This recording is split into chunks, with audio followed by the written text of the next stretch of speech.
Joe Rogan and Elon Musk just said something totally unexpected about Charlie Kirk's widow, and fans can't believe it. Their words sparked shock, questions, and rumors that nobody saw coming. Charlie's wasn't random. It was scheduled. He set it up in a way that, like, okay, you're saying something that's actually factually inaccurate, right, according to the narrative. Now, let's be real clear. I don't necessarily think they know what's going on yet. There's a lot of weird shit going on with this. I know. Really. I almost texted you when the Charlie Kirk thing happened because my antennas went up about, they showed the photo of that kid, or the guy that they have, the 22-year-old, yeah, whatever. And I was almost gonna be like, dude. This kid had a rifle with a scope.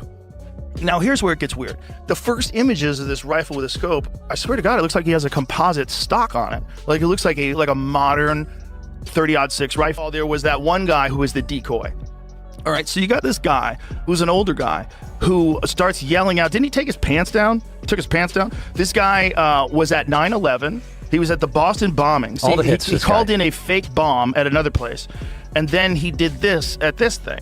Right after, so somehow or another, this guy has the state of mind that the moment someone gets shot, he yells out and says, I did it, and takes his pants down or something like that. I don't know exactly what he did. Then, ready for this? He gets arrested for child porn right away.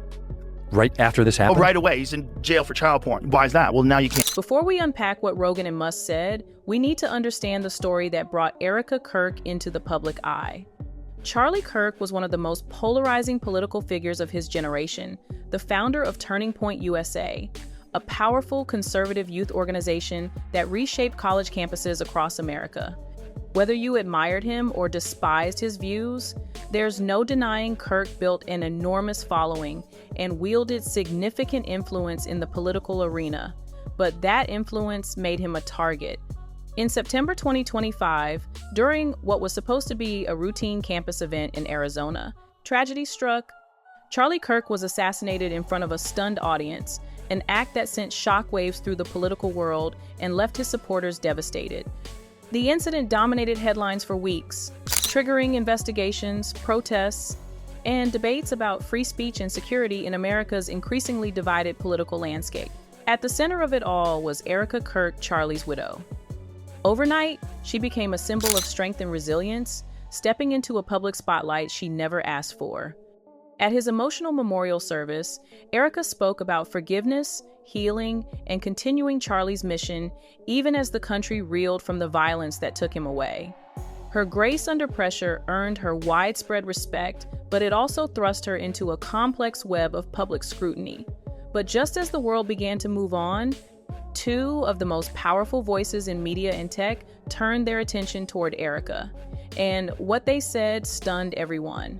After Charlie's death, Erika Kirk's world changed overnight.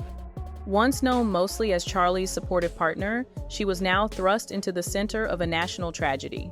In the days following his assassination, Erika became the face of a grieving movement, speaking at vigils and memorials that drew thousands. Her message wasn't one of revenge or anger. Instead, she stunned many by calling for unity and even forgiveness, saying that Charlie's legacy should be one of perseverance, not hatred. Those words, delivered with composure and strength, deeply moved supporters and critics alike. But not everyone was content to let the story end there. As weeks passed, social media speculation about Erika's next steps grew louder. Some claimed she was preparing to continue Charlie's work, possibly even stepping into a political role herself. Others suggested she would step back entirely, prioritizing her personal healing. Amid the uncertainty, Erika remained mostly silent, posting occasional reflections on grief and purpose, but avoiding the spotlight as much as possible. Still, silence didn't stop the rumors. In fact, it only fueled them, and that's when Joe Rogan, never one to hold back his thoughts, brought Erika into the global conversation in a way no one saw coming. On a recent episode of The Joe Rogan Experience, Rogan did what Rogan does best. He spoke his mind with zero filter. While discussing the political climate and the growing influence of Turning Point USA, even after Charlie's death, Rogan shifted gears and mentioned Erika by name. According to multiple clips circulating online, Rogan questioned why Erika had remained so quiet and hinted that there's more to this story than the public knows. That single comment exploded online. Was Rogan implying that Erika was hiding something? Or was he simply suggesting that the public hadn't yet seen the full picture of how Charlie's legacy would evolve? Fans were divided. Some defended his right to speculate, arguing that Rogan often raises uncomfortable but necessary questions.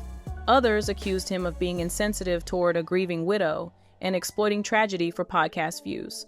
Regardless of intent, Rogan's words had power, and they reignited conversations that had started to fade. But just as the debate began to peak, another voice far louder and far more influential entered the conversation. And unlike Rogan, his message wasn't delivered from behind a microphone. While Rogan's remarks were raw and unscripted, Elon Musk's involvement was more deliberate and arguably more impactful. Musk attended Charlie Kirk's memorial service in person, standing alongside political leaders, celebrities, and former President Donald Trump. Cameras captured Musk's quiet but meaningful gesture, a simple white rose placed at the front of the memorial, accompanied by a handwritten note that read, "For Charlie and for what comes next." That message set the internet on fire. What exactly did Musk mean by what comes next? Was he signaling support for Erika if she chose to continue her late husband's mission? Was it a broader statement about the future of conservative youth movements, or something more personal?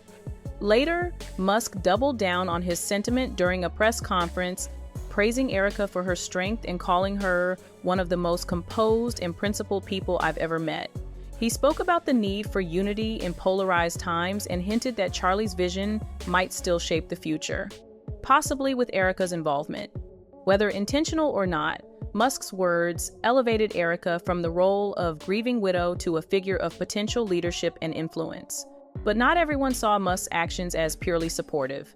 Critics questioned whether his words were politically motivated and whether he was positioning himself closer to Turning Point USA's base. Some even speculated about a deeper collaboration between Musk and Erika behind the scenes, though no evidence has emerged to support that claim. Still, Musk's message changed the tone of the conversation entirely. And combined with Rogan's provocative comments, it left the public with more questions than answers. Once Rogan and Musk weighed in, the story exploded beyond Erika's control. Social media became a battleground of speculation. Some users claimed that Rogan's cryptic hint pointed to new revelations about Charlie's assassination, suggesting that key details about the case were still unknown. Others theorized that Musk's words hinted at Erika taking a public leadership role, possibly even launching a foundation in Charlie's name. It wasn't just online chatter either. Several political commentators began openly discussing Erika as a potential figurehead for the next generation of conservative youth activism. Supporters framed her as a unifying force who could continue Charlie's mission with a fresh approach. Critics, however, accused the right-wing movement of exploiting her tragedy for political gain and cautioned against thrusting a grieving widow into the spotlight too soon. Through it all, Erika herself remained largely silent, a silence that only intensified the speculation. Every time she posted a cryptic quote or appeared at a closed-door meeting, the internet dissected it for hidden meaning. And as the noise grew louder, one thing became clear. Rogan and Musk's comments had fundamentally changed how the public saw Erika Kirk. So, what does all of this mean? At its core, this story isn't just about two famous men commenting on a widow. It's about how celebrity voices shape public narratives in the age of viral information. Rogan's unfiltered speculation and Musk's carefully crafted tribute each set off waves that extended far beyond a single podcast episode or memorial service. They reframed how people think about Erika Kirk, about Charlie's legacy, and about the political movements he inspired. It's also a stark reminder of how quickly grief becomes public property when the people involved live under a spotlight. Erika never asked to become a public figure, yet the words of Rogan and Musk have made her one whether she likes it or not. And as speculation continues, one question looms large. Will Erika step into a new role shaped by their influence, or will she retreat from the chaos and reclaim her private life? One thing's certain, this story is far from over. Joe Rogan and Elon Musk's unexpected words have turned Erika Kirk from a grieving widow into a subject of global conversation, and what happens next could reshape everything from political movements to media narratives. Was Rogan out of line? Was Musk's message genuine or strategic? And most importantly, what will Erika do now that the world is watching her every move? This isn't just celebrity gossip. It's a glimpse into how power, tragedy, and influence collide in the modern world. And if the past few weeks are any sign, the next chapter in Erika Kirk's story is going to be even more explosive.